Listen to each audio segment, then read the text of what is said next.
আলো ওর দাদির কথা শুনে মুখ তুলে ভয়ার্ত দৃষ্টিতে তাকাল। রোদের এদিকে কোনো খেয়াল নেই।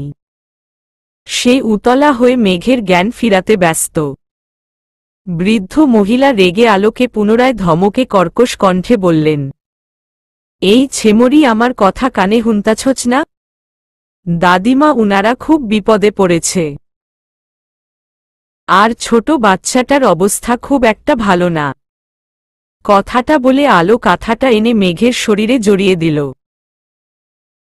দাদিমা প্রচণ্ড রেগে ওর দিকে কটমট করে তাকিয়ে আছেন। আলোর শেষ কথাটা রোদের কানে পৌঁছাতেই সে উঠে দাঁড়িয়ে বিনয়ী সুরে বলল, দাদিমা, আমরা অতি শীঘ্রই চলে যাব। আমার ভাইটার অবস্থা খুব একটা ভালো না। দয়া করে একটু সময় দেন আমাদের। রোদের কথা শুনে দাদিমার নজর গেল খাটের উপরে মেঘের দিকে। ফুটফুটে একটা বাচ্চা শরীরে জখম নিয়ে অবচেতন হয়ে শুয়ে আছে। উনি দৃষ্টি সরিয়ে রোদকেও ভালোমতো খেয়াল করলেন। রোদের শার্টে রক্ত দেখে বুঝলেন ওরা সত্যিই বিপদে পড়ে আশ্রয় চাচ্ছে। কেন জানি ওদের অবস্থা আর মায়াবী মুখ দেখে উনার মনটা একটু নরম হল। উনি আলোর দিকে তাকিয়ে বললেন, আলো, যা, দৌড় দিয়া হাকিম রে ডাইকা আনো। সে নারী দেইখা বুঝুক বাচ্চাটার কিরাম অবস্থা। দাদির কথা শুনে আলো দৌড়ে গেল পাশের বাড়ির হাকিমকে ডাকতে। হাকিম হচ্ছেন এখানকার হাতুড়িয়া একজন ডাক্তার। উনি রোগের প্রতিষেধক হিসেবে গাছগাছড়া দিয়ে থাকেন। কখনো সেই প্রতিষেধক সীমিত সময়ে দ্রুত অসুখ সারে, আবার কখনো মারাত্মকভাবে এর পার্শ্বপ্রতিক্রিয়াও দেখা দেয়। তবুও এখানকার বিদ্যাহীন মানুষগুলো অগাধ বিশ্বাস নিয়ে উনার চিকিৎসা গ্রহণ করেন। তাছাড়া পাহাড়ি অঞ্চলে সুচিকিৎসার কোনো উপায় নেই। রোদ এই ব্যাপারে কিছু একটা বলতে গিয়েও থেমে গেল। সে মেঘের হাতে পায়ে তেল মালিশ করছে আর আদুরে সুরে ডাকছে। চঞ্চল বাচ্চাটা ভয়ে চুপসে গেছে। হঠাৎ মেঘের হাতের কাটা অংশ দেখে রোদের বুকটা মোচড় দিয়ে উঠল। সে মেঘে হাতে অসংখ্য আদর দিয়ে নিঃশব্দে কাঁদতে লাগল। মেঘ ওর বড্ড আদরের ভাই। সে ভুলেও কখনো ওর গায়ে হাত তুলেনি। অথচ আজ মেঘের হাতের কাটা স্থানে রক্ত জমাট বেঁধে কালো হয়ে আছে। দাদি দরজার পাশে দাঁড়িয়ে নিশ্চুপ হয়ে ওদের দেখছে। একটুপরে আলোর সঙ্গে একজন মধ্যবয়সী পুরুষ রুমে প্রবেশ করলেন। উনি মেঘের নাড়ি দেখে সবুজ রঙের তরল প্রতিষেধক দিলেন এবং গাছগাছড়া বেটে ওর ক্ষতস্থানে লাগাতে বললেন। তখন দাদি চিন্তিত সুরে রোদকে দেখিয়ে বললেন, হাকিম, এই পোলাডারে ঔষধপত্রর দাও। ওর অবস্থাও ভালা মনে হইতাছে না। দিতাছি চাচি। হাকিম রোদকেও প্রতিষেধক দিয়ে বিদায় নিলেন। রোদ চুপ মেঘের মুখের দিকে তাকিয়ে আছে। দাদি পানের পিক ফেলে ওদের বিশ্রাম নিতে বলে স্থান ত্যাগ করলেন। আলো খাবার এনে রোদের পাশে দাঁড়িয়ে মৃদু স্বরে বলল, ওকে খাইয়ে তাড়াতাড়ি ঔষধ খাইয়ে দেন। এগুলোতে কোনো সমস্যা হবে না তো? না মানে ক্ষতস্থানে ইনফেকশন হয়ে গেলে? আমরা এই চিকিৎসা নিয়েই এখনো বেঁচে আছি। এখানে বড় কোনো ডাক্তারের হদিস পাবেন না। পাহাড়ি অঞ্চলের মেয়ে আমি, তাই প্রয়োজনে আমারও টুকটাক কিছু জানা আছে। আপনি চিন্তা করবেন না, আল্লাহ ভরসা। রোদ আল্লাহর উপর ভরসা রেখে সম্মতিসূচক মাথা নাড়িয়ে আলোর কথায় মেনে নিল। বেশ কিছুক্ষণ পর মেঘের জ্ঞান ফিরল। সে গুটিসুটি হয়ে রোদের বুকে হেলান দিয়ে বসে আলোকে দেখছে। আলো মেঘকে তাকাতে দেখে ওর মাথায় বুলিয়ে বলল, বাবু, খুব কষ্ট হচ্ছে? মেঘ উপর নিচ মাথা নাড়িয়ে ভাঙ্গা কণ্ঠে বলল, আমার নাম বাবু না, আমার নাম মেঘ মেহবুব।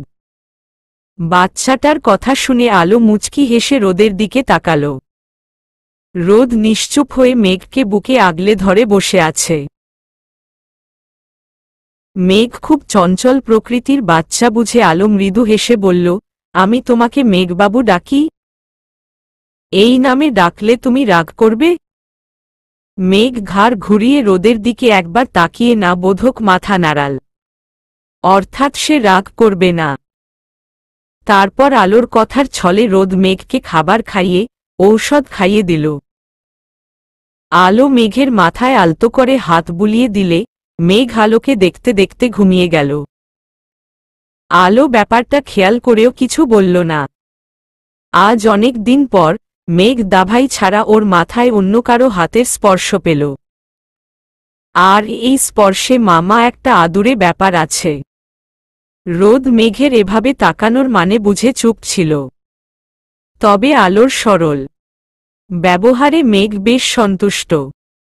তাই হয়তো ওর মনে খুব সহজে আলোর জন্য একটা টান সৃষ্টি হল। মেঘকে ঘুমাতে দেখে রোদ আলোর দিকে তাকিয়ে মৃদু স্বরে বলল, আমরা রিমঝিম রিসোর্টে উঠেছি। আমাকে ওই রিসোর্টের যাওয়ার রাস্তা দেখিয়ে দিলে খুব উপকৃত হতাম। আলো মেঘের ঘুমন্ত মুখের দিকে তাকিয়ে মন খারাপের সুরে বলল, আচ্ছা চলুন। দাদিকে বলে ওরা বের হতেই ঝমঝম করে হঠাৎ বৃষ্টি শুরু হল। যেতে না পেরে অগত্য ওই রুমে গিয়েই বসতে হল। আকাশে ঘন কালো মেঘ জমেছে। টিনের চালে বৃষ্টির শব্দ অনবদ্য এক সুর তুলেছে। টেউ টেউ টিন থেকে শব্দ করে গড়িয়ে যাচ্ছে বৃষ্টির ধারা।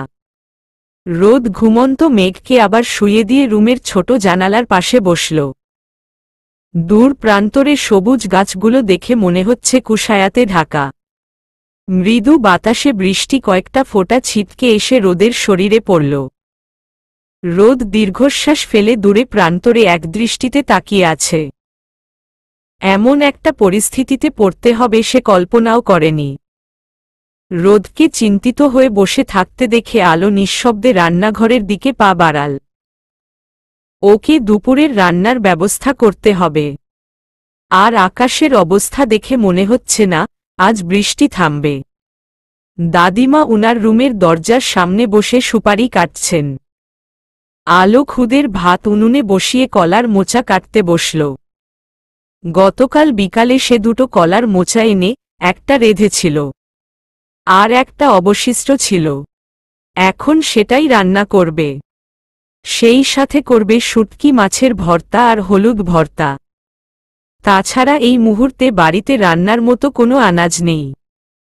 দাদির পাশের রুমের দিকে একবার তাকিয়ে নিচু স্বরে আলোকে বললেন, শুনছিস? হেরা মনে হয় মেলা বড়লোক। আমাগর গরিবের খাওন কি হেরা খাইতে পারব? তাও ঠিক। ওরা এসব খায় কি না তাও তো জানি না। মুনের মায়ের থেইকা 3টা ডিম আইনা হেগোরে ভুনা কইরা দে। আচ্ছা। কথাটা বলে আলো বৃষ্টির মধ্যেই ভিজে বাইরের দিকে হাঁটা ধরল। শ্যাওলাযুক্ত সবুজ উঠানে পা টিপে টিপে হেঁটেও হঠাৎ পা পিছলে সজোরে আছড়ে পড়ল। মৃদু স্বরে ওহ মাগো বলে বসে থাকা অবস্থায় আশেপাশে একবার চোখ বুলিয়ে নিল। কোথায় কাউকে না দেখে মুখ কাচুমাচু করে একাই উঠে দাঁড়াল। আলোর পরনে থাকা কালো রঙের থামিতে কাদা লেপটে গেছে। সে ঘাড় ঘুরিয়ে বার দুয়েক রোদের বসে থাকার জানার দিকে তাকাল। রোদকে না দেখে মুচকি হেসে সে মুন্দের বাড়ির দিকে পা বাড়াল। ওই মানুষটা দেখলে সে খুব লজ্জা পেত। আলো যাওয়ার পর রোদ আড়াল থেকে বেরিয়ে আসল। সে আলোকে পড়তে দেখেই ওখান থেকে দ্রুত সরে গিয়েছিল, যাতে ওকে দেখে মেয়েটা লজ্জা না পায়। আর আচানক পড়ে গেলে সচরাচর সবাই আশেপাশে বুলিয়ে দেখে কেউ দেখল নাকি? পড়ে ব্যথা পাওয়ার থেকে মনে তখন লোক লজ্জার ভয়টাই এসে জেকে ধরে। মেয়েটা ওদের জন্য অনেক করেছে, শুধু শুধু তাকে লজ্জা দেওয়ারই বা কি দরকার? আলো মুনকে দেখে ওর পিঠে একটা কিল বসিয়ে দাঁতে দাঁত চেপে বলল, তোর বিচার পড়ে হবে। দাঁড়া তোরে আগে একা হাতের কাছে পায়। উফ, এভাবে মারছ কেন আলোবু? আমি তো কিছু করিনি। আলো কটমট করে মুনের দিকে তাকিয়ে মুনের মায়ের কাছে গেল। উনার থেকে 3টা মুরগির ডিম নিয়ে এসে বাসায় ফিরে এলো। বৃষ্টি থামার নাম নেই। এখনো অঝোরে বৃষ্টি ঝরে যাচ্ছে। রোদ মেঘের পাশে চোখজোড়া বন্ধ করে শুয়ে আছে। প্রচণ্ড ব্যথায় ওর শরীরেও জ্বর চলে এসেছে। আলো ডিম ভেজে রুমে ঢুকে দেখল 2 ভাই শুয়ে আছে।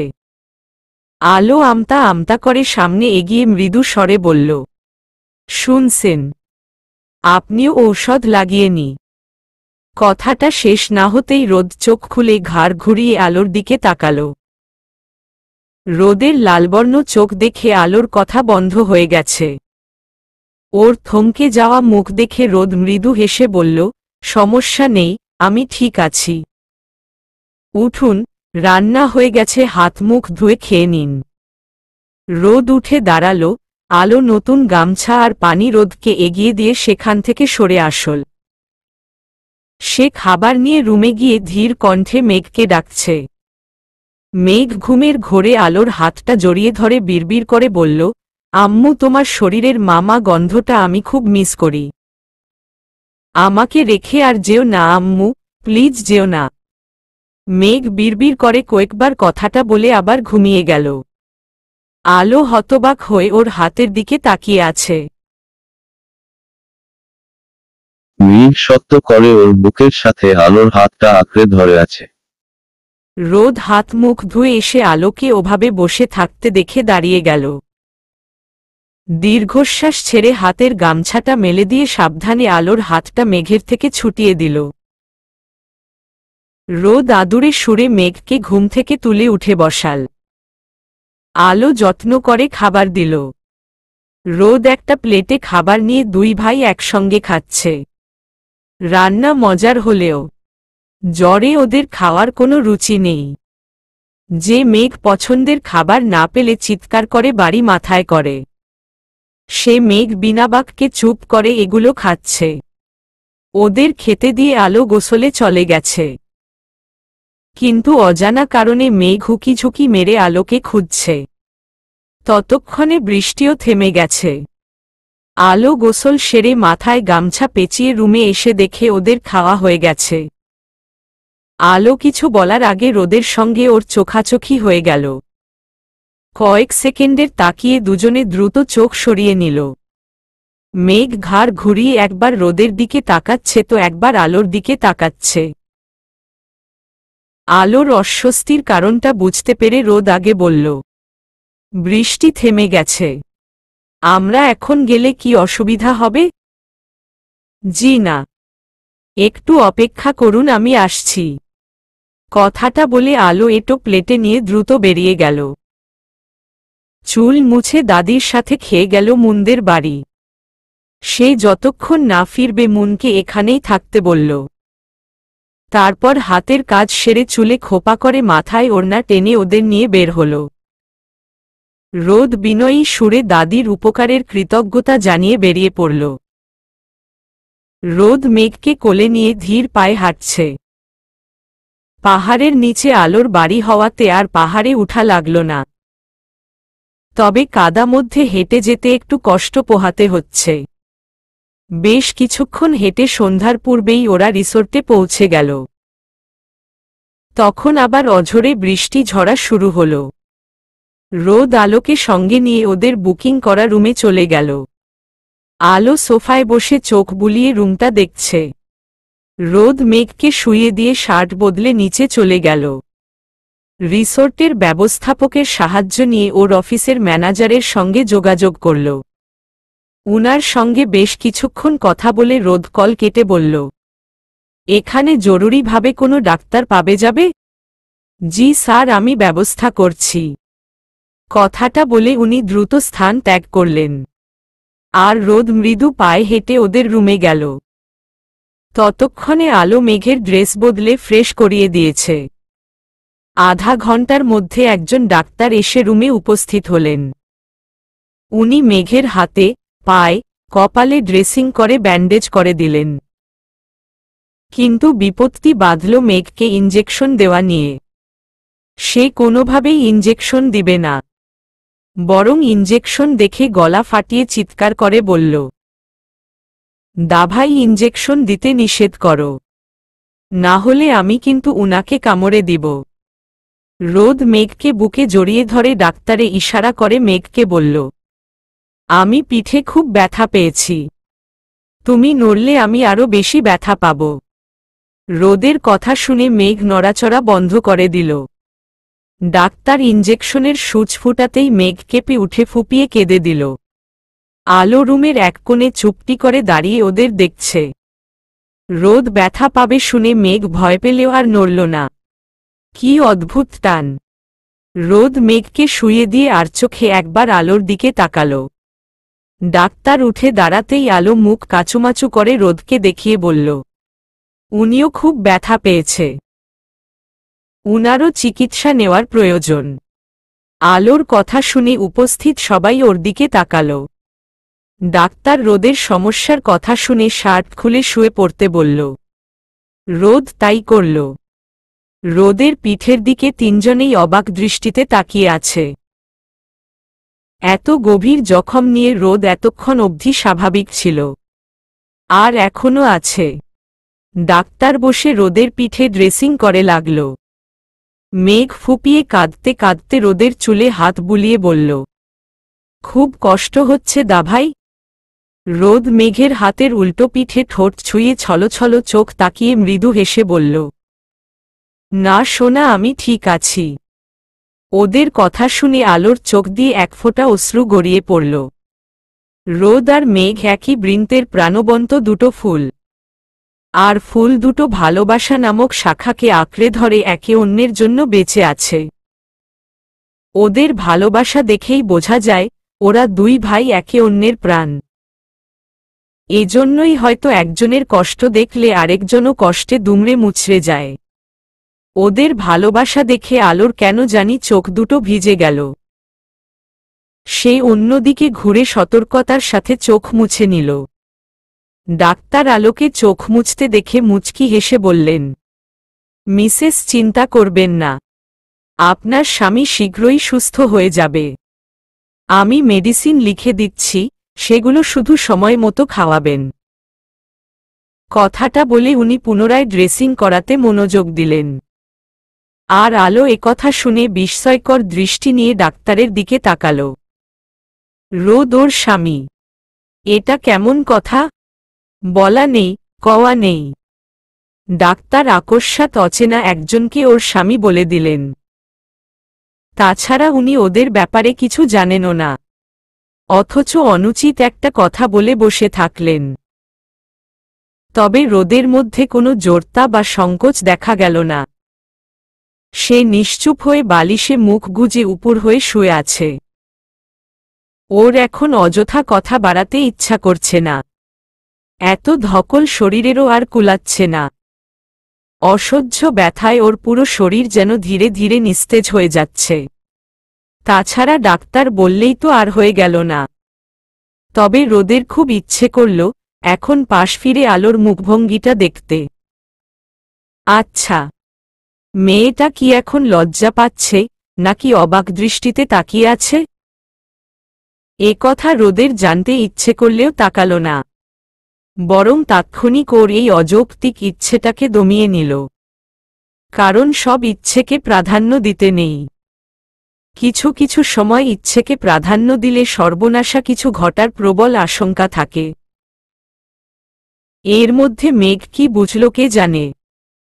সে আলোর মুখের দিকে তাকিয়ে মুখে হাত দিয়ে ফিক করে হেসে দিল। মেঘকে এভাবে হাসতে দেখে আলো করুণ দৃষ্টিতে তাকাল। এখন এই বাচ্চাটাও ওকে দেখে মজা নিচ্ছে। হাসতে হাসতে মেঘের হঠাৎ চোখ পড়ল ডাক্তারের দিকে। ডাক্তারের হাতে আরো দুটো ইঞ্জেকশন দেখে মেঘ একটু পেছনে সরে উচ্চ শব্দে বলল, আবার? তোমার ভাইয়াকে দিব। মেঘ ভ্রু কুঁচকে কিছু একটা ভেবে অকপটে বলল, আপনি কি ঔষধের নাম ভুলে গেছেন? মানে হচ্ছে আপনি ঔষধের নাম ভুলে শুধু শুধু আমাদের ইঞ্জেকশন দিচ্ছেন। ইঞ্জেকশনে মেলা ভয় পাচ্ছি, গোল গোল ঔষধ দিলেই তো হয়। মেঘের কথা শুনে ডাক্তার শব্দ করে হেসে রোদকে পরপর দুটো ইঞ্জেকশন দিলেন। তারপর ঔষধ লিখে কিছু পরামর্শ দিয়ে উঠে দাঁড়ালেন। রোদ শুয়ে থাকা অবস্থায় ঘাড় ঘুরিয়ে আলোকে বলল, ওই ট্রলিতে ক্যাশ টাকা আছে, উনাকে দাও। আমি? রোদ ভ্রু কুঁচকে ওর দিকে তাকিয়ে বলল, হুম তুমি। আলো মুখ কাচুমাচু করে টাকা বের করে ডাক্তারকে দিল। ডাক্তার টাকা নিয়ে হাসি মুখে বিদায় নিয়ে প্রস্থান করলেন। রোদ রিসিপশনে ফোন করে একজন ওয়েটারকে ওদের রুমে পাঠাতে বলল। পুরো রুম জুড়ে এখন পিনপতন নীরবতা। তখন আলো গুটি গুটি পায়ে রোদের সামনে দাঁড়িয়ে মৃদু স্বরে বলল, আপনারা বিশ্রাম নিন, আমার এখন ফিরতে হবে।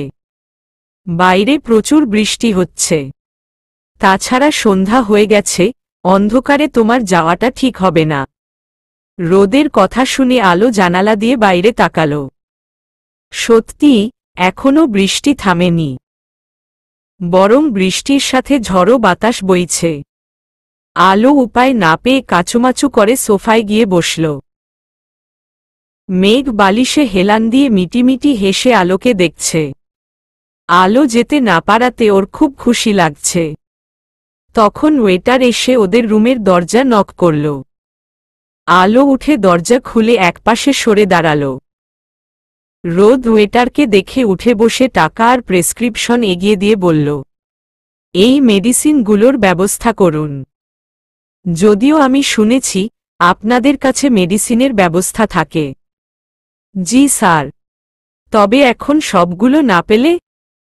যেগুলো পাবেন নিন আসুন। আর আমাদের রাতের খাবার রুমে পাঠিয়ে দিবেন। ওয়েটার আর চোখে একবার আলোর দিকে তাকিয়ে জি স্যার বলে স্থান ত্যাগ করল। রোদ মেঘের দিকে একবার তাকিয়ে উঠে কিছু খাবার মেঘের সামনে রাখল। বাচ্চাদের খাবার আর কি? এই রিসোর্টে উঠার সময় রোদ এগুলো কিনে এনেছিল। কারণ মেঘ সারাদিনে টুকটাক এটা ওটা খেতেই থাকে। পছন্দের চিপসের প্যাকেট দেখে মেঘের মুখে হাসি ফুটল। সেই খুশিতে গদগদ হয়ে আলোর দিকে তাকিয়ে রোদকে বলল, দা ভাই, দোয়া করছি আমি যেন মিষ্টি একটা বৌমনি পাই। মেঘের দুষ্টুমি বুঝতে পেরে রোদ আর কথা বাড়াল না। মেঘ দিন দিন খুব পাকা হয়েছে। সে ছোট হয়ে বড় ভাইকে কথার খোঁচা মারছে। সামনের সোফায় আলোকে মাথা নিচু করে বসে থাকতে দেখে মেঘ মিষ্টি হেসে বলল, ওই মিষ্টি শুনছ? এখানে এসো। এ কথা শুনে রোদ মেঘের দিকে একবার ঘাড় ঘুরিয়ে তাকিয়ে আলোর দিকে তাকাল। মেঘের এমন সম্বোধনে আলো অবাক হলেও কিছু বলল না। সেই উঠে মেঘের পাশে গিয়ে চুপটি করে বসল। রোদ পানির বোতল মেঘের পাশে রেখে পাশ ফিরে আবার শুয়ে পড়ল। মেঘ খাবারের প্যাকেট আলোর দিকে এগিয়ে দিয়ে খেতে বলল। আলো খাবে না বললে মেঘ জোর করে ওর মুখে গুজে দিল। এখন দুজনে খাচ্ছে আর ফিসফিস করে গল্প করছে। মেঘের দুষ্টু মিষ্টি কথা শুনে আলো নিঃশব্দে হাসছে। রোদ ততক্ষণে ক্লান্ত শরীর নিয়ে ঘুমিয়ে গেছে। হঠাৎ ঘড়ির দিকে চোখ পড়াতে আলো চমকে উঠে দাঁড়িয়ে গেছে। এখন বাজে রাত 10:21।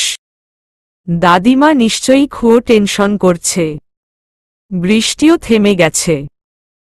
অজানা কারণে আলোর এখন খুব অস্থির লাগছে। সে এর আগে কখনো রাতের বেলায় বাইরে থাকেনি। আর এখন তো চাইলেও যেতে পারবে না। কারণ পাহাড়ি রাস্তায় না আছে লাইট, আর না আছে কোনো নিরাপত্তার ব্যবস্থা। সারাটা দিন মেঘদের সঙ্গে থেকে ওদের খুব আপন হয়ে হচ্ছিল। এজন্য হয়তো কিছুক্ষণের জন্য টেনশন ভুলে গিয়েছিল। আলোকে অস্থির হয়ে ঘামতে দেখে মেঘ চিপস খাওয়া থামিয়ে বলল, কি হয়েছে তোমার? পেটে ব্যথা করছে, পানি খাবা? আলো জোরপূর্বক একটা হাসি দিয়ে না বোধক মাথা নাড়াল। তখন ওয়েটার এসে দরজা নক করে খাবার আর ঔষধ দিয়ে গেল।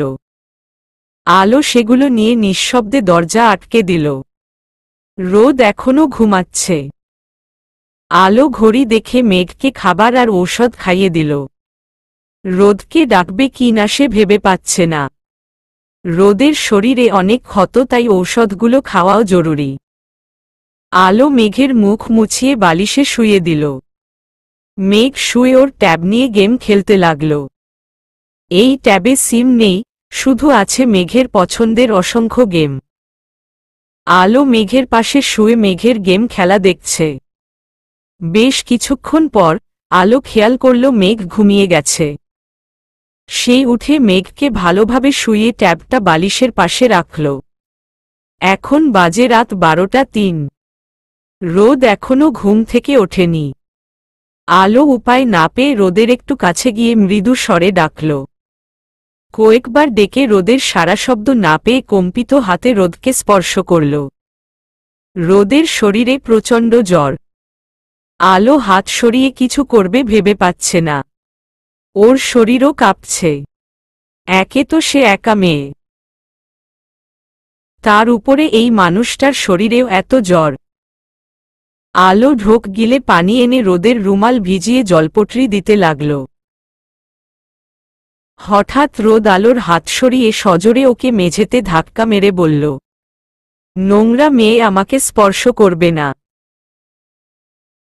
তোমার স্পর্শ আমার ঘৃণা লাগছে, খুব খুব ঘৃণা লাগছে। কথাটা বলে রোদ আবার চোখ দুটো বন্ধ করে নিল।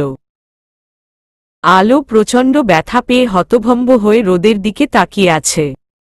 ওকে নোংরা মেয়ে বলল, কিন্তু কেন? আলো ছলছল চোখে রোদের দিকে অভিমান নিয়ে তাকাল। অসুস্থ মানুষের কথা গ্রাহ্য না করে সে উঠে আবার রোদের কাছে গেল। ভেজা রুমাল রোদের কপালে দিতে রোদ আবার চোখ খুলে তাকাল। প্রচণ্ড মাথা ব্যথায় সে চোখ খুলতেও পারছে না। তবে আবছাভাবে এবার আলোকে দেখে বলল, আমি ঠিক আছি, যাও শুয়ে পড়। ধাক্কা মেরে ব্যথা দিয়ে এখন বলছেন শুয়ে পড়ো। একদম কথা বলবেন না, না হলে আপনার কপালে দুঃখ আছে। রোদ আলোর রাগান্বিত কণ্ঠ শুনে চোখ খুলে তাকালো। তখন জঙ্গি মেয়ে ভেবে সে আলোকে ধাক্কা দিয়েছিল। ওর পুরো মস্তিষ্ক জুড়ে এখনো ওই ঘটনাটাই ঘুরপাক খাচ্ছে। এজন্য হঠাৎ আলোর স্পর্শ পেয়ে ভুল বুঝেছে। আলো উঠে খাবার এনে রোদকে খেতে বলল। রোদ একবার চোখ খুলছে তো একবার বন্ধ করছে। আলো সমস্যাটা বুঝে মানবিকতার খাতিরে একটু খাবার তুলে রোদের মুখের সামনে ধরল। রোদ খাচ্ছে না, চুপ করে তাকিয়ে আছে। আলো রোদের নাক চেপে ধরে মুখে খাবার পুরে দিল। রোদ চোখ বড় বড় করে ওর দিকে তাকালেও মুখে কিছু বলল না। রোদকে খাবার আর ঔষধ খাইয়ে আলো জলপট্টি দিতে থাকল। ওদিকে মেঘ গুটিসুটি মেরে ভয় কাঁপতে কাঁপতে, দাভাই বাঁচাও, দাভাই বাঁচাও করে বিড়বিড় করছে। আলো দ্রুত উঠে মেঘের কাছে গিয়ে ওর মাথায় পিঠে হাত বুলিয়ে দিল। মেঘ ধীরে ধীরে শান্ত হয়ে আবার ঘুমিয়ে গেল। বাইরে আবার বৃষ্টি নেমেছে। ঠান্ডা বাতাসে শরীরের মধ্যে শিরশির করে উঠছে। আলো উঠে জানালার বন্ধ করে পর্দা টেনে দিল।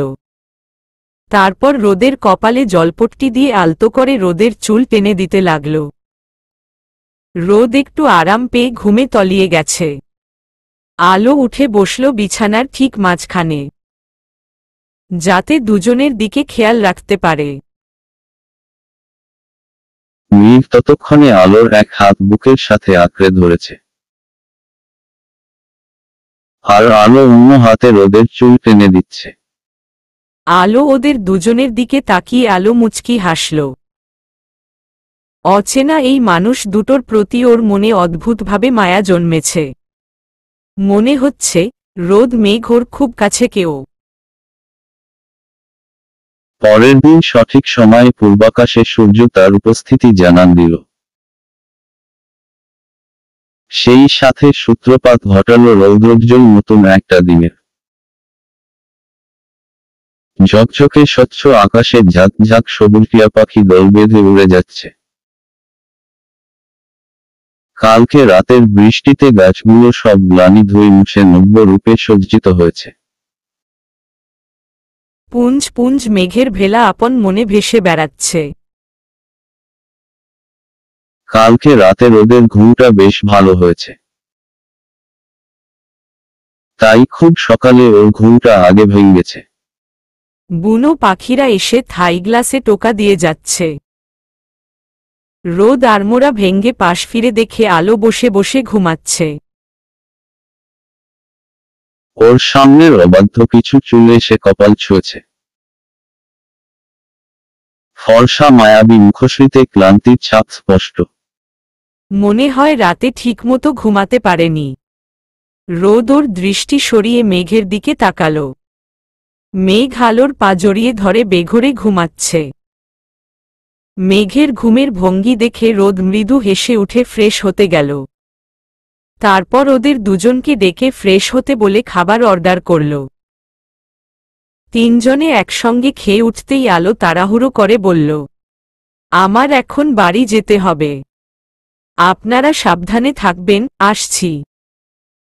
আলো চলে যাবে শুনে মেঘ মন খারাপের সুরে বলল, চলো আমরা তোমাকে এগিয়ে দিচ্ছি। আলো নিষেধ করলেও মেঘ ওর বারণ শুনল না। অগত্যা মেঘের জেদের জন্য রোদ ওদের নিয়ে বের হল। মেঘ আর আলো গল্প করতে করতে সামনে হাঁটছে, আর রোদ ওদের থেকে একটু পিছিয়ে। হাঁটতে হাঁটতে আলো হঠাৎ দাঁড়িয়ে গেল সামনে লোকজনের ছোটাছুটি দেখে। সে একটা মাঝবয়সী মহিলাকে দাঁড় করিয়ে বলল, কি হয়েছে, সবাই এভাবে দৌড়াদৌড়ি করছে কেন?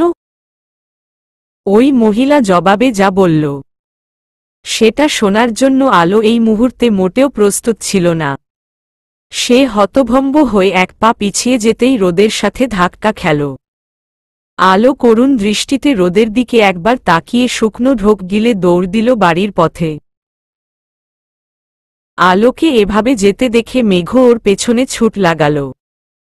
মেঘকে এভাবে ছুটতে দেখে রোদ দ্রুত হাঁটু গেড়ে বসে ওকে বুকে ঝাপটে ধরল। আকস্মাৎ মুখ থুবড়ে পড়লে মেঘ পুনরায় পায় প্রচণ্ড ব্যথা পেত। তখন ব্যাপারটা হিতে বিপরীত হতো। মেঘ নামার জন্য খুব ছোটাছুটি করলেও রোদ ওকে কিছুতেই ছাড়ল না। আলো ততক্ষণে দৌড়ে ওদের চোখের আড়াল হয়ে গেছে। রোদ কোনোমতে মেঘকে শান্ত করিয়ে ওই মহিলার কাছে গিয়ে ভদ্রতাসূচক হেসে জিজ্ঞাসা করল,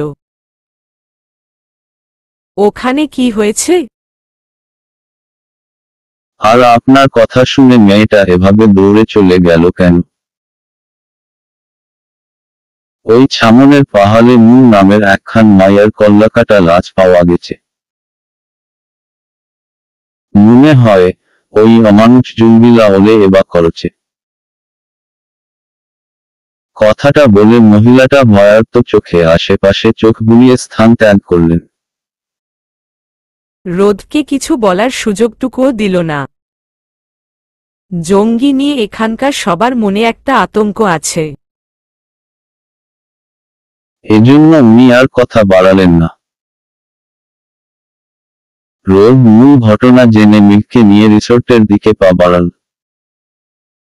এই নির্দয় বন্য জঙ্গিদের কবলে আর কতজন প্রাণ হারাবে কে জানে। তাছাড়া প্রশাসনের দিক থেকেও এখন অবধি কোনো ব্যবস্থা নেওয়া হয়নি। কিন্তু কেন? এর কারণ এখনও অজ্ঞাত। এখানকার স্থানীয় পাহাড়ি মানুষগুলো জঙ্গিদের ভয়ে আর্স্ট হয়ে দিন কাটাচ্ছে। উনাদের এই ভয়ের সমাপ্তি কবে হবে কারো জানা নেই। রোদকে আলোর বাড়ির দিকে যেতে না দেখে মেঘ ছলছল চোখে তাকিয়ে অভিমানী সুরে বলল, দা ভাই, আমরা মিষ্টির কাছে যাব না? মিষ্টি এভাবে দৌড়ে চলে গেলে কেন? ওর একটা জরুরি কাজ মনে পড়েছে তাই এভাবে দৌড়ে গেল। আমরা না হয় পরে তোমার মিষ্টির সঙ্গে দেখা করতে যাব। মেঘ কিছুটা মুখ ভার করে ঘাড় ঘুরিয়ে অন্যদিকে তাকিয়ে বলল, আচ্ছা। রোদ মৃদু হেসে টুকটাক কথা বলতে বলতে মেঘকে নিয়ে রিসোর্টে প্রবেশ করল। রোদ মূলত ইচ্ছে করেই আলোর পিছু গেল না। কারণ মুনের গলা কাটা লাশ দেখলে মেঘ খুব ভয় পেত। রোদ নিষেধ করলে মেঘ ঝুঁকি মেরে আগে লাশে দেখত। তাছাড়া নিষিদ্ধ জিনিসের প্রতি বাচ্চাদের ঝোঁকটা কেন জানি একটু বেশিই থাকে। আর মেঘ তো আরও এক ধাপ এগিয়ে। দাভাই কেন নিষেধ করলে? দেখলে কি হবে? কেন দেখব না? এসব ভেবে সে কৌতূহলবশত আগে লাশ পরীক্ষা করতে যেত, যেখানে গলাকাটা লাশ দেখে বড়রাও থমকে যায়। সেখানে মেঘ তো নিতান্ত একটা বাচ্চা। মূলত এজন্যই রোদ ওকে নিয়ে রিসোর্টে ফিরে এসেছে। তবে আলোর জন্য ওর কেন জানি খুব চিন্তা হচ্ছে। রোদ মুনকে চিনে না। সেদিন রোদের জ্ঞান ফেরার পর সে মুনকে দেখেনি। মুন ততক্ষণে ওকে পাগল ভেবে ভয় পালিয়েছিল। আলোর সঙ্গে মুনের কি সম্পর্ক, রোদ তাও জানে না। আলোর এভাবে ছুটে যাওয়া দেখে রোদ মুনকে আলোর নিকট আত্মীয় ভেবে নিল। ওর কাছের কেউ না হলে তো এভাবে ছুটে যেত না। রোদ রুমে ফিরে মেঘকে বসিয়ে ভুলিয়ে ভালিয়ে ওষুধ খাইয়ে নিজেও খেল। গত রাতে রোদ ওয়েটারকে একটা ফোনের ব্যবস্থা করে দিতে বলেছিল, কিন্তু এখনো কোনো খবর নেই। অফিসের কোনো খবর নিতে পারেনি। ওদিকে কি হচ্ছে কে জানে। মেঘ এখনো মুখ ভার করে বিছানায় চুপটি করে বসে আছে। ওর অবুঝ মনে বড্ড অভিমান জমেছে। আলো কেন ওকে বলে গেল না? একটু বলে গেলে কি হতো? কালকে রাতে মেঘ আলোকে ওর পছন্দের চিপস, চকলেট, কিন্টার জয়, কোকা কোলা, ডোরা কেক দিল। আর আজ আলো ওকে না বলেই দৌড়ে চলে গেল। এই নিয়েই মেঘের অবুঝ মনটা খুব খারাপ। রোদ সামনের সোফায় বসে নিশ্চুপ হয়ে মেঘকে দেখছে। মাত্র একটা দিনের ব্যবধানে মেঘের মুখটা অনেকটা শুকিয়ে গেছে। চঞ্চল বাচ্চাটা ভয় মিইয়ে গেছে। ওর মাথায়, হাতে, পায়ে সাদা ব্যান্ডেজ। মন খারাপের ছাপ স্পষ্ট ওর ফর্সা গলুমলু মুখটাতে। মেঘের এমন নিস্তব্ধতা দেখে রোদ উঠে মেঘকে কোলে নিয়ে পুরো রুম পায়চারি করতে লাগল। মেঘ রোদের গলা জড়িয়ে কাঁধে মাথা ঠেকিয়ে পুরো রুমে চোখ বুলাচ্ছে। এভাবে থাকতে থাকতে মেঘ ধীরে ধীরে ঘুমে তলিয়ে গেল। রোদ মেঘকে শুইয়ে কপালে উষ্ণ স্পর্শ দিয়ে পাশে একটা কোলবালিশ দিল। তারপর মেঘের দিকে একবার তাকিয়ে কিছুক্ষণের জন্য নিচে গেল। আলো প্রাণপণে দৌড়ে মুনদের বাড়িতে প্রবেশ করল। বাড়ি ভর্তি মানুষে গিজগিজ করছে। মুনের মা উঠানে বসে বিলাপ করে কাঁদছেন। তবে মুনের লাশ কোথাও দেখা যাচ্ছে না। আলো কাঁদতে কাঁদতে এই ঘর ও ঘর খুঁজে মুনকে পেল না। আলোর দাদি আলোকে এভাবে ছুটতে দেখে জোর করে থামিয়ে বললেন, মুনরে কব্বর দিতে নিয়া গেছে। ওর কল্লা বস্তা সিলাই করা সূচ দিয়া কোনোমতে আটকায়া কব্বর দিবে। কথাটা বলে দাদি আঁচলে মুখ ঢেকে শব্দ করে কাঁদতে লাগলেন। আলো একথা শুনে ধপ করে মাটিতে বসে পড়ল। কালকে রাতে সে মুনকে দাদির কাছে রেখে গিয়েছিল। মুন রাতে বাইরে কেন গিয়েছিল? আর কে বা ওর এই অবস্থা করেছে? জঙ্গিরা তো বৃষ্টির দিনে এদিকে আসে না। তাহলে? এসব প্রশ্নই আলোর মনে হানা দিল। উত্তর না পেয়ে সে হাঁটুতে মুখ গুজে নীরবে কাঁদতে লাগল। মুন ওর 2 বছরের ছোট। সে খুব চঞ্চল আর সরল মনের একটা মেয়ে। মুনরা এখানকার আদিবাসী। ছোট থেকেই আলোর কোনো বান্ধবী নেই, মুনি ছিল ওর বনরূপী বান্ধবী। সময়ের সঙ্গে পাল্লা দিয়ে দুজনের একসঙ্গে বড় হয়ে ওঠা, চলাফেরা, খুনসুটি নিয়ে ওদের দিনগুলো কাটছিল। কিন্তু আজ মুন ওকে একা রেখে নিষ্ঠুরের মতো চলে গেল। একটুপরে প্রতিবেশীদের কানা ঘোষাতে শোনা গেল, মৃত মুনকে বিবস্ত্র অবস্থায় কলা বাগানে পাওয়া গেছে। আর ওর কাটা মাথাটা একটু দূরে আলাদাভাবে পড়েছিল। আলো এসব সহ্য করতে না পেরে দৌড়ে ওর বাড়িতে চলে গেল। বিছানায় উপুর হয়ে শুয়ে বালিশে মুখ গুজে শব্দ করে কাঁদতে লাগল। চোখ বন্ধ করলেই মুনের হাস্যোজ্জ্বল মুখটা জ্বলজ্বল করে ওর চোখের সামনে ভেসে উঠছে। বারবার কানে প্রতিধ্বনি হচ্ছে মুনের বলা, আলোবু ডাকটা। মুন ছিল শ্যামবর্ণের নাক বোচা ছোট চোখের পাহাড়ি একটা মেয়ে। সে প্রায় আলোর হাতটা ওর কোলে নিয়ে আক্ষেপের সুরে বলত, আলোবু তোমাল ছামি তোমালে মেলা ভালোবাসবে। তুমি কত্ত ফোৎসা ফর্সা, দেখতেও মাছাল্লাহ কত্ত সুন্দর। প্রায় একথা শুনে আলো একদিন ভাবলেশহীনভাবে ওকে জিজ্ঞাসা করেছিল, ফর্সা হলে স্বামী নামক মানুষটা বেশি ভালোবাসে? একথা আদৌ কি সত্য? মুন খিলখিল করে হেসে উত্তরে বলেছিল, হুম, তুমি তো জানো আলোবু সুন্দর জিনিসের দাম সব সময় বেশি। আলতোমাল মতো সুন্দর ফুল তো ছোবাই পেতে চায়। মুনের একথা শুনে আলো চুপ করে ওর মুখের দিকে তাকিয়েছিল। গ্রাম, শহর, দেশ, বিদেশ, সব জায়গায় মানুষ কেন জানি সাদা চামড়াকে একটু বেশিই প্রাধান্য দেওয়া হয়। আর এই মনোভাব হয়তো কেউ চাইলেও কখনো পরিবর্তন করতে পারবে না, কারণ সমাজের এক একজন মানুষ ভিন্ন মতের অধিকারী। কেউ কেউ তো গায়ের রং নিয়ে প্রতিবাদী ভাষণ দিয়ে নিজেও খুঁজে সাদা চামড়ার মানুষ। দিন শেষে ভালো মানুষের মুখোশ ছেড়ে সবাই নিজের রূপেই ফিরে আসে। এজন্যই হয়তো শ্যামবর্ণ মায়াবতীরা মনের কোণে আক্ষেপ লুকিয়ে রাখে। প্রতিনিয়ত এসব দেখে নিজেদের তুচ্ছ ভাবতে শুরু করে। সাদা চামড়ার মানুষের পাশে দাঁড়াতে কুণ্ঠাবোধ করে। আলো বালিশে মুখ গুজে কাঁদতে কাঁদতে কাঁধে কারো হাতের স্পর্শ পেল। সে চোখ মুছে দেখে দাদি ওর পাশে মলিন মুখে দাঁড়িয়ে আছেন। আলো উঠে বসে কিছু বলার আগেই দাদি চিন্তিত সুরে বললেন, কইল রাইতে বাড়িতে। উনি কথা শেষ করার আগে আলো উত্তর দিল, বৃষ্টির জন্য ফিরতে পারিনি। আর সন্ধ্যা হওয়াতে আমার ভালোর জন্যই উনি আসতে নিষেধ করেছিলেন। দাদি জহুরি চোখে আলোকে পরখ করে গম্ভীর কণ্ঠে বললেন, ওই পোলা তোরে বিরক্ত করেনি তো? আলো সত্যি কইরা ক আমারে। না, উনারা যথেষ্ট ভালো মানুষ দাদিমা। তখন হঠাৎ বাইরে হইচই শুনে আলো দাদিকে নিয়ে দ্রুত পায়ে বাইরে বের হল। অনেক মানুষ জটলা করে সামনে দাঁড়িয়ে আছে।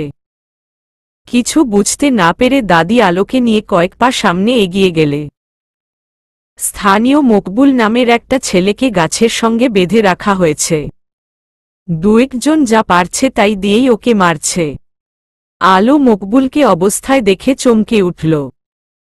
তাৎক্ষণিক আজগুবি সব চিন্তা এসে ওর মাথায় ভর করল। সব চিন্তাকে মনের বিরুদ্ধে বিদায় দিয়ে সে মকবুলের দিকের তাকাল। ততক্ষণে মার খেয়ে মকবুলের রক্তারক্তি অবস্থা। মকবুলকে এভাবে মারতে দেখে দাদি পাশের জনকে জিজ্ঞাসা করলেন, এবং উনার থেকে জানা গেল মকবুল মুনকে খুন করেছে। আর ওর রুম থেকে রক্তমাখা বড় রামদা পাওয়া গেছে।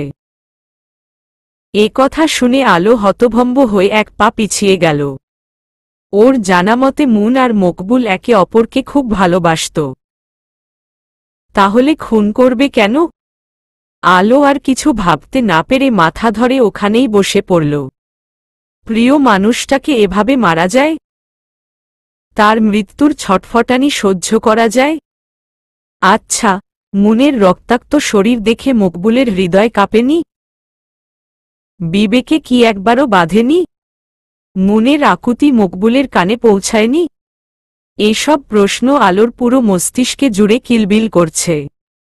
ওর পুরো শরীর থরথর করে কাঁপছে। আলো মুনের পরিণতি দেখে বিড়বিড় করে উচ্চারণ করল, দরকার নেই আমার এমন ভালোবাসার। আমি বা বাসব না কাউকে ভালো। ভালোবাসা আর ভালোবাসার মানুষ দুটোই নিষ্ঠুর। আমি ভুলেও ভালোবাসার পুষ্প ফুটাব না, আমার হৃদয় ফুটাব না, কখনো ফুটাব না। কথাটা আওড়াতে আওড়াতে আলো ওখানেই জ্ঞান হারিয়ে মাটিতে লুটিয়ে পড়ল। দুপুরের কড়া রোদকে উপেক্ষা করে আকাশে মেঘ জমতে শুরু করেছে। ধীরে ধীরে রোদের উত্তাপ কমে আবহাওয়া শীতল হয়ে উঠেছে। ঘন মেঘ জানান দিচ্ছে বৃষ্টির আগমনী বার্তা। মৃদু বাতাসের গতি বাড়তে বাড়তে ঝড়ো বাতাস শুরু হল। রাস্তার ধুলোবালি বাতাসের তোড়ে অবাধ্য হয়ে উঠতে শুরু করল। কয়েক সেকেন্ডের মধ্যে বৃষ্টির বড় বড় ফোঁটা মাটির বুকে আছড়ে পড়তে শুরু করল। বৃষ্টির কারণে উড়ন্ত ধুলোগুলো পুনরায় রাস্তায় শান্ত হয়ে পড়ে রইল। ততক্ষণে বৃষ্টি যেন প্রচণ্ড আক্ষেপে পদবলয় পড়ে ঝমঝম শব্দ করে নৃত্য করতে ব্যগ্র। রোদ দ্রুত জানালার থাই গ্লাস লাগিয়ে ওখানেই স্থির হয়ে দাঁড়িয়ে আছে। থাই গ্লাস দিয়ে আবছাভাবে বৃষ্টির নৃত্য দেখা যাচ্ছে। আকাশে আরো ঘন মেঘ এসে ভিড় করেছে। এখন মধ্য দুপুর, অথচ কালো মেঘাচ্ছন্ন আকাশ দেখে মনে হচ্ছে ঠিক সন্ধ্যাবেলা। রোদ প্যান্টের পকেটে হাত গুজে বাইরে দৃষ্টি রেখে আনমনে অনেক কথায় ভাবছে। তবে সব কথার সঠিক উত্তর মিলছে না। ওর এখনো অজানা, জঙ্গিরা ওদের কেন মারেনি? কেনই বা তারা মেঘকে বলি না দিয়ে মাটিতে পুঁতে রেখেছিল? ওরাই বা হুট করে কোথায় চলে গেছে? এমন নানান ভাবনা এসে রোদের মনে উকি দিচ্ছে। আদৌ এসব উত্তর খুঁজে পাবে কিনা তাও জানে না। জীবনে ঘটে যাওয়ার অনেক ঘটনারই সঠিক উত্তর সহজে মিলে না। কিছু কিছু উত্তর না চাইলেও গোপন থেকে যায়। রোদ দীর্ঘশ্বাস ফেলে পাশ ফিরে তাকাতেই দেখে মেঘ চুপটি করে ওর পাশে দাঁড়িয়ে আছে। রোদ মেঘকে দেখে মুচকি হাসলে মেঘ ওর দিকে 2 হাত বাড়িয়ে দিল। অর্থাৎ কোলে নাও। রোদ ওকে কোলে নিলে মেঘ আদুরে ভাবে ওর গলা জড়িয়ে ধরল। হঠাৎ কাঁধে ভেজা কিছু অনুভব হতেই রোদ অস্থির হয়ে বলল, মেঘ, কি হয়েছে? কষ্ট হচ্ছে? কাঁদছো কেন শোনা? আমাকে বলো, এই মেঘ। কথাটা বলে রোদ মেঘকে বুককে সরাতে চাইলে মেঘ আরো শক্ত করে ওর গলা আঁকড়ে ধরল। ওকে হঠাৎ কাঁদতে দেখে রোদের বুকটা মোচড় দিয়ে উঠল। সে আদুরে সুরে মেঘকে থামতে বলছে, বারবার জিজ্ঞাসা করছে কি হয়েছে। কিন্তু মেঘ কিচ্ছু বলছে না। রোদ নিজেকে শান্ত রেখে বিছানায় বসে আলতো করে মেঘের পিঠে হাত বুলাচ্ছে। তখন মেঘ রোদের কাঁধে মুখ লুকিয়ে ফুপিয়ে কাঁদতে কাঁদতে বলল, দা ভাই, আম্মু যাব। তুমি এখনই আম্মুকে আমার কাছে আসতে বলো। আমি আম্মুর জন্য কষ্ট পাচ্ছি দা ভাই। কথাটা বলে মেঘ ফুপিয়ে হেঁচকি তুলে কাঁদতে লাগল। মেঘের কথা শুনে কষ্টের তীর এসে যেন রোদের বুকে গিয়ে বিঁধল। সে চোখ বন্ধ করে কিছুক্ষণ থম মেরে নিরুত্তর হয়ে বসে রইল। তারপর মেঘের মতো রোদও পরপর কয়েকবার মনে মনে আওড়াল, আম্মু কই তুমি আম্মু। বিকালের দিকে আদিবাসীদের গ্রাম প্রধান মকবুলকে নিয়ে বিচার বসিয়েছেন। মকবুল কিছু বলছে না। যা হচ্ছে মাথা নিচু করে মুখ বুজে সব মেনে নিচ্ছে। পুরো গ্রামের লোক এক জায়গায় জড়ো হয়েছে।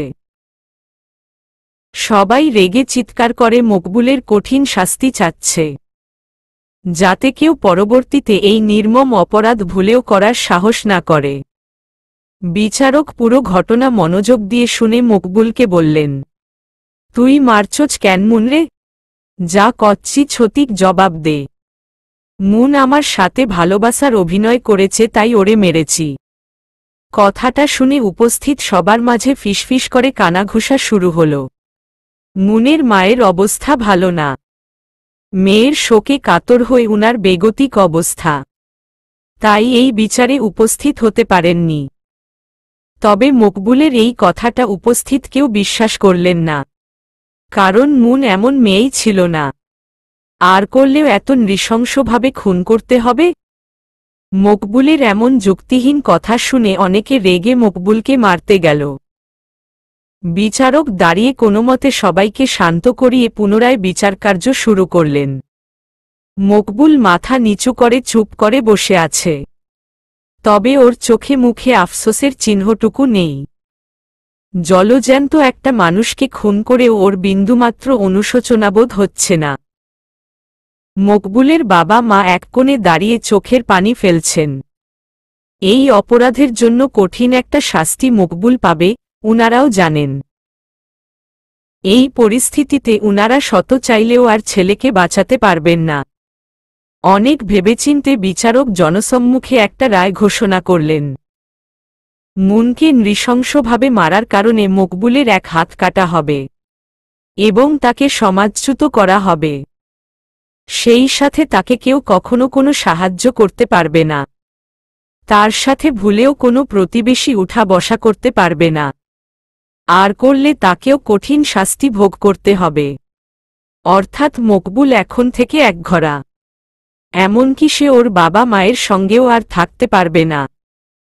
বিচারক এই রায় শুনিয়ে দ্রুত স্থান ত্যাগ করলেন। আর মকবুলের বাবা মা ছেলের মুখের দিকে তাকিয়ে অঝরে কাঁদতে লাগলেন।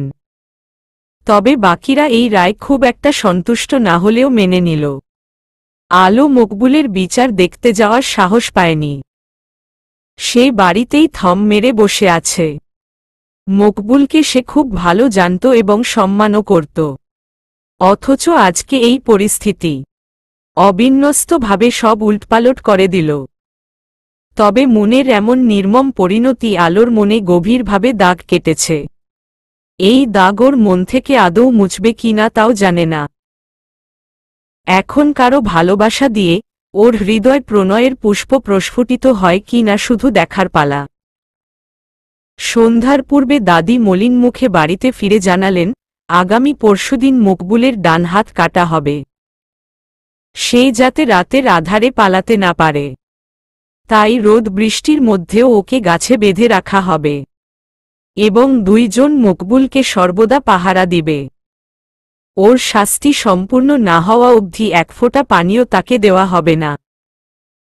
এসব শুনে আলোর চোখ দিয়ে ঝরোঝরো করে অশ্রু ঝরে গেল। যে চিরতরে চলে গেছে তার জন্য অন্যজনকেও অচল করে দিচ্ছে। উফ, কি নির্মম এক পরিণতি। সময়ের চাকা ঘুরে মধ্যখানে একটা দিন কেটে গেল। কালকে রোদ্দের ফিরে যাওয়ার কথা। আজ আকাশের অবস্থা একটু ভালো। তাই ওরা এসেছে আলোর সঙ্গে দেখা করতে। আলো ওর ছোট্ট দোকানটা খুলে কেবল টুলের উপর বসেছে। তখন রোদ আর মেঘকে দেখে আলো ঝট করে উঠে দাঁড়াল। ওরা প্রথমে আলোর বাড়িতে গিয়ে ওকে না পেয়ে এখানে এসেছে। মেঘ আলোকে দেখে দৌড়ে এসে দুই হাত কোমরে রেখে নাক ফুলিয়ে বলল, ওই যে পিছনের দিনে আমাকে না বলে চলে আসলে কেন? জানো আমি কত কষ্ট পেয়েছি। আলো মেঘের কথা শুনে মলিন মুখে জোরপূর্বক হেসে বলল, আমি খুব দুঃখিত মেঘবাবু। আসলে জরুরি দরকারে তাড়াহুড়ো করে চলে এসেছি। ওহ। মেঘ আলোর দোকানের জিনিসগুলো হাতে নিয়ে নেড়েচেড়ে দেখছে আর তোতাপাখির মতো কত শত বুলি আওড়াচ্ছে। রোদ এতক্ষণ পাশে দাঁড়িয়ে ওদের দুজনের কথা শুনছিল। রোদকে দেখে আলো তাড়াহুড়ো করে ওর টুল এগিয়ে বসতে দিল। রোদ ওকে ব্যতিব্যস্ত হতে নিষেধ করে টুল টেনে একপাশে বসল। আশেপাশে বেশ কয়েকটা দোকান। পর্যটকরা ঘুরে ঘুরে তাদের পছন্দসই জিনিস কিনছে। দরদাম করতে করতে দুই পক্ষের মধ্যে বেশ কথা কাটাকাটিও হচ্ছে। রোদ সেদিকে থেকে দৃষ্টি সরিয়ে আলোর দিকে তাকাল। মেয়েটার মলিন মুখশ্রী দেখে স্পষ্ট সে ভালো নেই। কিছুক্ষণ আগেও হয়তো কেঁদেছে।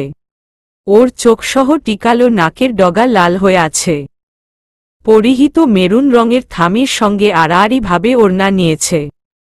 ফর্সা শরীরে গয়না বলতে কিচ্ছু নেই, যাকে বলে একদম সাদামাটা।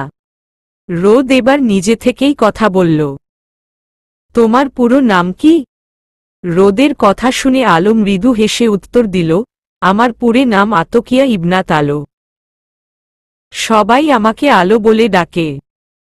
রোদ ওর নাম শুনে পুরো দোকানে একবার চোখ বুলিয়ে বলল, বাহ, অনেক সুন্দর নাম। তা তুমি কি এই পোশাকগুলো নিজে বানাও? জি, আসলে কালকে আমরা ঢাকায় চলে যাচ্ছি। এজন্য আজ আমরা তোমার সঙ্গে দেখা করতে এসেছি। ওরা চলে যাবে শুনে আলোর মনটা কেন জানি বিষণ্ণতায় ছেয়ে গেল। সে বলার মতো কিছু খুঁজে না পেয়ে ছোট করে উত্তর দিল, ওহ।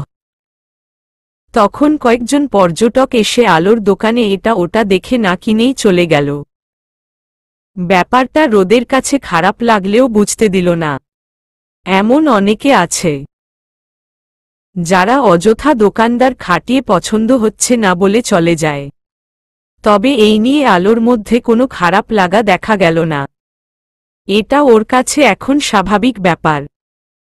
ওর দোকানে যা আছে সব মেয়েদের জিনিসপত্র, তাই আলো মেঘকে দেওয়ার মতো কিছু খুঁজে পাচ্ছে না। সে পুরো দোকানে চোখ বুলিয়ে তাঁতের তৈরি একটা গামছা মেঘকে দিল। ছোট সাইজের গামছা পেয়ে মেঘের চোখ দুটো চকচক করে উঠল। সে খুশিতে গদগদ হয়ে বলল, ওয়াও, গামছাটা খুব সুন্দর হয়েছে বৌমনি। মেঘের বৌমনি ডাকটা আলো ঠিক বুঝতে না পেরে বলল, কি বললে মেঘবাবু? আলোর কাছে ধরা খেয়ে মেঘ আর চোখে একবার রোদের দিকে তাকাল। তারপর দাঁত বের করে হেসে সাহস নিয়ে বলল, তোমাকে আমি খুব ভালোবেসে বৌমনি ডাকলাম, তুমি রাগ করো না প্লিজ। মেঘের কথা শুনে রোদের মধ্যে কোনো জোরতা কাজ করল না। সে টুলের উপর বসে আশেপাশে চোখ বুলিয়ে পাহাড় দেখছে। মেঘের কথা আলো তেমনভাবে আমলে না নিয়ে মুচকি হাসল। কালকে ওরা চলে যাবে, আর হয়তো কখনো দেখা হবে না। তাই সে নিষেধ করে বাচ্চাটার মন খারাপ করল না। রোদ মেঘের কথাটা এড়াতে আলোকে টুকটাক প্রশ্ন করে অনেক কিছুই জানতে পারল। আলোরও ওদের সাথে কথা বলে খুব ভালো লাগছিল। কিছুক্ষণের জন্য হলেও ওর মনটা একটু হয়েছে। একটু পরে আলো ওদের বসতে বলে সামনের দোকান থেকে পাকা পেঁপে, আখ আর পেয়ারা কেটে ধুয়ে এনে ওদের খেতে দিল। রোদ এখানেও এই মেয়ের অতিথিপ্রায়ণতা দেখে বেশ অবাক হল। সে আশা অবধি দেখছে দোকানে 1 টাকাও বিক্রি হয়নি। তবুও মেয়েটার মধ্যে মন খারাপের রেশটুকুও নেই। মেঘ পাকা পেঁপে দেখে ফট করে তুলে খেতে লাগল। তারপর মুখ ভর্তি পেঁপে নিয়ে অস্পষ্টভাবে রোদকে বলল, দা ভাই একটা খাও, দারুণ খেতে। রোদ মেঘকে আস্তে ধীরে খেতে বলল, না হলে আবার ওর গলায় আটকে যেতে পারে। রোদের পেঁপে পছন্দ না, তাই না খেয়ে চুপ করে বসে আছে। আলো নিজে উঠে রোদের দিকে পেঁপে এগিয়ে দিল। রোদ ভদ্রতার সূচক একটা পিস তুলে মুখে নিয়ে বেশ অবাক হল। সত্যিই পেঁপেটা দারুণ খেতে, খুব মিষ্টি। ঢাকায় হ্যারিকেন নিয়ে খুঁজলেও এমন মিষ্টি পেঁপে পাওয়া যাবে না। মেঘ তো এবার রোদকে পেঁপের ভাগ দিতে নারাজ। তাই আলো হেসে রোদের জন্য আরেকটা আনতে চাইল। রোদ ওকে মাথা নাড়িয়ে নিষেধ করল। তারপর রোদ গামছা আর ফলের টাকা আলো দিকে এগিয়ে দিল। কিন্তু আলো টাকা না নিয়ে মিষ্টি হেসে বলল, উপহারের টাকা নিতে নেই। আমি গরিব, আমার সাধ্যমতে মেঘবাবুকে একটা উপহার দিয়েছি। আপনি টাকা দিয়ে আমাকে লজ্জা দিবেন না। আলোর কথা শুনে রোদ রুমালে মুখ মুছে মুচকি হেসে বলল, বেশ, উপহারের টাকা নিও না, তবে ফলের টাকাটা নাও। এবার টাকা ফিরিয়ে দিলে আমরা সত্যিই আর আসব না, আগেই জানিয়ে দিচ্ছি। To be continue.